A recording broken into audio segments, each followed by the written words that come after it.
আছে, নাম শুনছেন আপনারা? আবরারুল হক আসিফ, দেখছেন না আপনার ফেসবুকে? আপনারা দেখবেন যে একটা পেজ আছে আবরারুল হক আসিফ নামে। ওখানে অনেক বোনেরা আমাকে মেসেজ দেয়। তাদের একটা কথা যে আমি যে বলি অনেক মেয়েরা যুবকদের সঙ্গে প্রেম করার সময় প্রেম করে আর বিয়ের সময় টাকলাকে বিয়ে করে, এটা নাকি তারা বলে এটা নাকি মিথ্যা। আমার কথা হচ্ছে এটা মিথ্যা না, এটা সত্য। আমি যদি হিসাব করি বাংলাদেশের, আমি ভাগ বলবো না, বাট ম্যাক্সিমাম পিপল যারা মেয়েরা আছে বেশিরভাগ টাকার পাগল।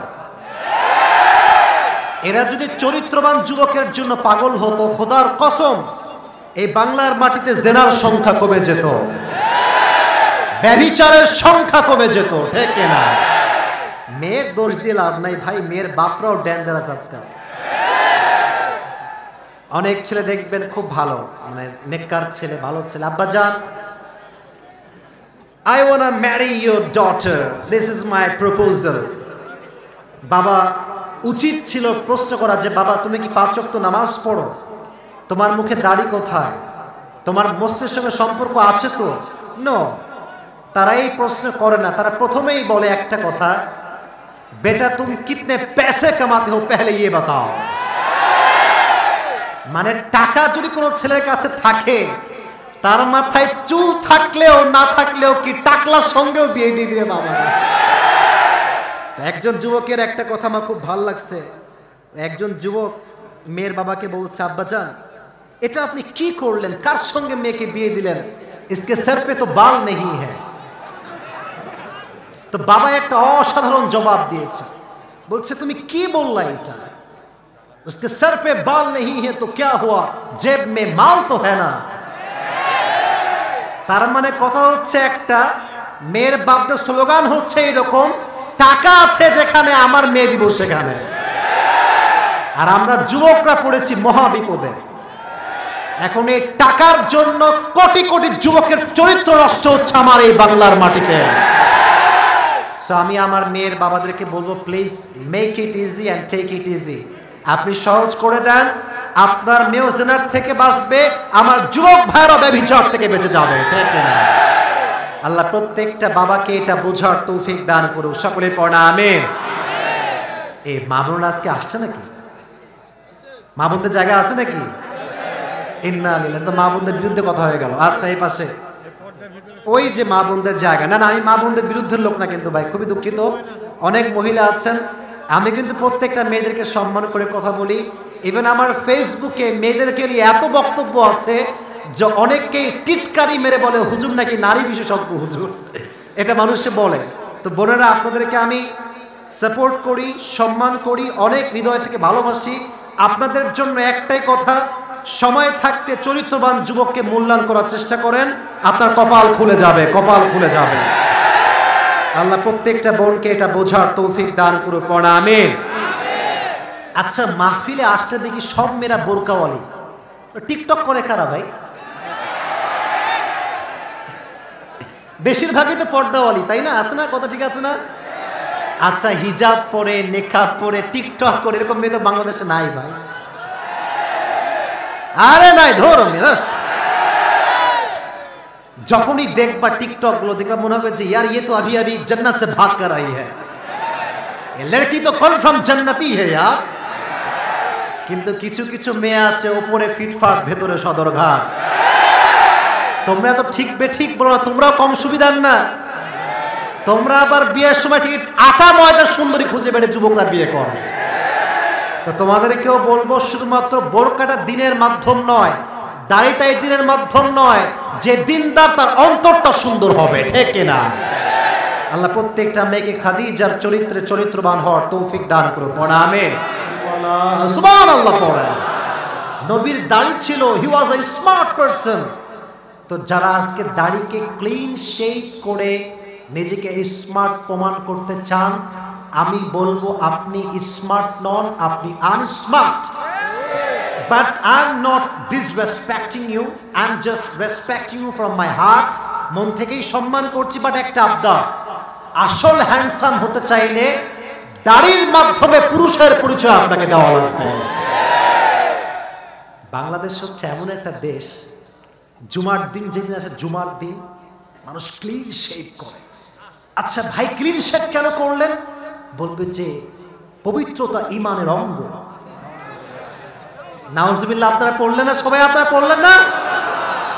আমি যখন হেফজোখানায় পড়তাম, আমরা তো মাদ্রাসার ছাত্র, আমরা হাফিজ হয়েছি, আমরা কয় মাদ্রাসায় পড়াশোনা করেছি। আমার মনে আছে আমি মাদ্রাসা থেকে যখন চুল কাটতে যেতাম নাপিতের কাছে, দেখতাম অনেক মুরব্বী দাড়ি কাটতে আসলে চামড়া এমন ঘুচায় গেছে। অনেক সময় দেখতাম লেবু চেনেন, লেবু চেনেন না আপনারা সবাই? লেবু এমনি ঢুকাইতো, যখন চামড়া এমনি উঠতো তখন শেভ করত। আমি মনে করি এইরকম মুরব্বী দুনিয়া থাকার কোনো অধিকার তার নাই। যার অলরেডি একটা পা কবরে গেছে, সে নবীর সুন্নাহর দাড়িতে হাত লাগাবার সাহস কেমন করে খুঁজে পায়? আল্লাহ দাড়ি কাটনেওয়ালাকে হেদায়েত দান করে। পড়া আমিন। 2 নম্বর প্রশ্ন, it will be about your prophet. Third question about will be your religion. মা দীনুক, ধর্মের নাম কি? ইসলামকে পেয়ে আমরা সবাই খুশি না বেজার? মন খুলে পড়েন আলহামদুলিল্লাহ। তাহলে বলেছিলাম মোট কয়টা প্রশ্ন হবে? লাস্ট কোয়েশ্চেন, ওমা ইলমুক। আমার দিকে তাকান, ওমা ইলমুক। ফেরেশতা বলবে, আরে 3টা জবাব কাট টু কাট দিয়ে দিল। What is the source of your knowledge man? তুমি কেমনে জানো যে তোমার রব আল্লাহ? And how do you know that your prophet is Muhammadur Rasulullah? And how do you know that your religion is Islam? Answer me, how do you know that? What is the source of your knowledge? আমরা বলবো, আমরা কোনো নকল করি নাই, ব্যক্তির থেকে শিখি নাই, আমরা শিখেছি একটা কিতাব থেকে। কিতাবটার নাম কি? বলার সঙ্গে সঙ্গে ফেরেশতা ডাক দিয়ে বলবে, আর কোনো টেনশন নাই। নাম কেন মিলারুজ, নাম কেন মিলারুজ। ও যুবক ভাই, ও মুরব্বী আব্বা জানো, আমার আম্মা জানেরা, ফেরেশতা ডাক দিয়ে বলবে, তোমার কোনো টেনশন নাই।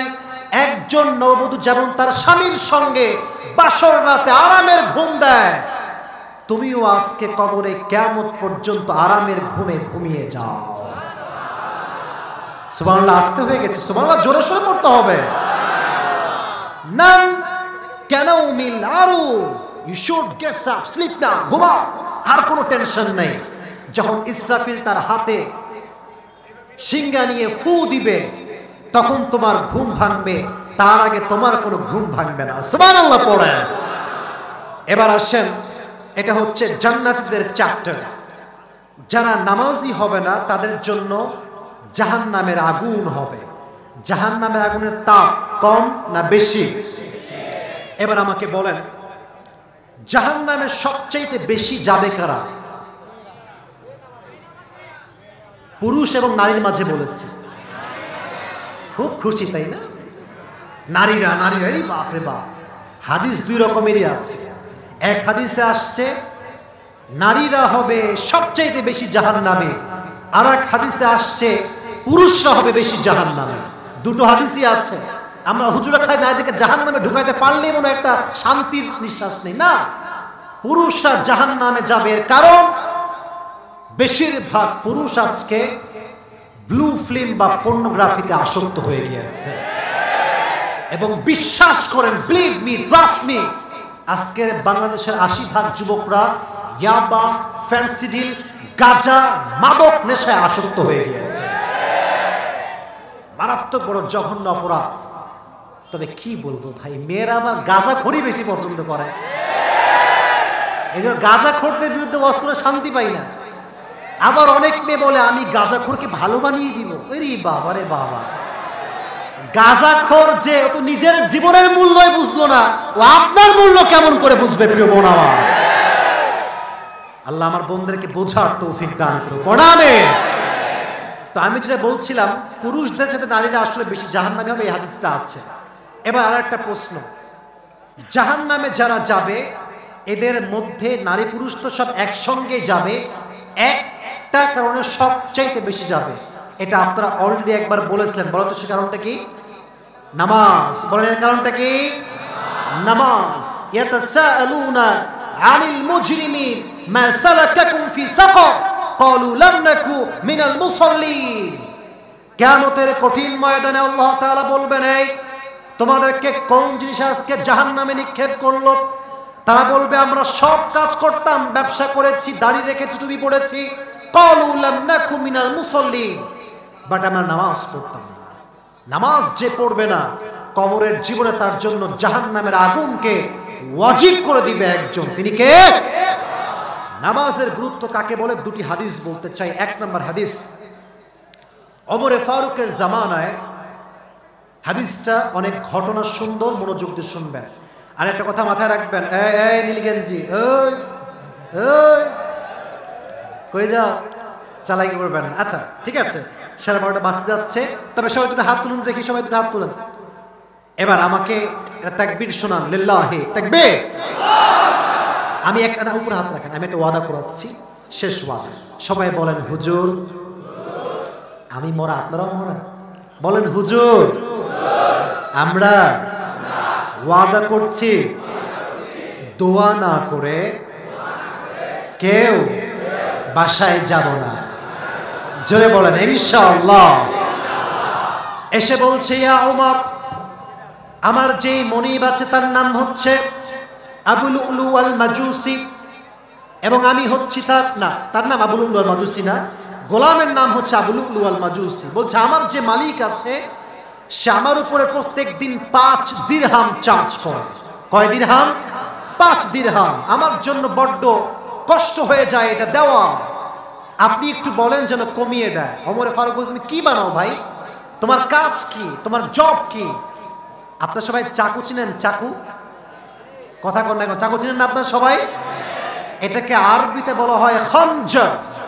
বলেন তো কি বলা হয়? খঞ্জর। আচ্ছা, আপনারা সবাই সুলতান কাবুসের নাম শুনেছেন? ইয়ামানের সুলতান ছিল, আপনারা গুগলে সার্চ করবেন সুলতানের কাবুস, দেখবেন তার এই যে মাজা, এখানে একটা খঞ্জর আছে, এর ডান পাশেও ছুরি, বাম পাশেও ছুরি,